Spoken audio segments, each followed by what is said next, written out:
Okay, for problem set 35, it says, put your name on it. Solve the sets of number sentences. Look for easy groups to cross off. So number 1, you have 6 minus 5 and 6 minus 1. So they drew your pictures. Here's your 5 groups. Here's 5, 6, 5, 6. 6 minus 5, is it going to be easier to cross off 1, 2, 3, 4, 5? Or is it easier to cross off this whole 5 group? 6 minus 1, is it easier to cross off 1 from this 5 group or this extra 1 right here? That's what they mean by look for easy groups to cross off. Okay, just like in this picture here. It's easier for 6 minus 1 to cross off just the 1. So you can easily see there are 5 left. When you're subtracting 5, it's easier to take away this whole 5 group, and you can see there's 1 left. So you're going to do that for 1, 2, 3, and 4. Or I'm sorry, just 1, 2, and 3. Pause it and go ahead and do that now. For number 4 and 5, it says subtract. Remember, that means take away. Your number gets smaller.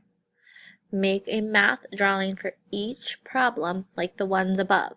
So you must make a math drawing just like these for each one of these problems. So you should have 3 math drawings, okay? It says make a math drawing for each problem like the ones above and write a number bond. So they give you 2 number bonds, so you're going to need to draw one for one more since there's 3 problems. So you should have a picture for 7, show taking away 5, fill in your number bond. Have a picture, neat 5 groups for 10, show taking away 5, fill in your number bond, and then down here do a picture and a number bond for 7 minus 2.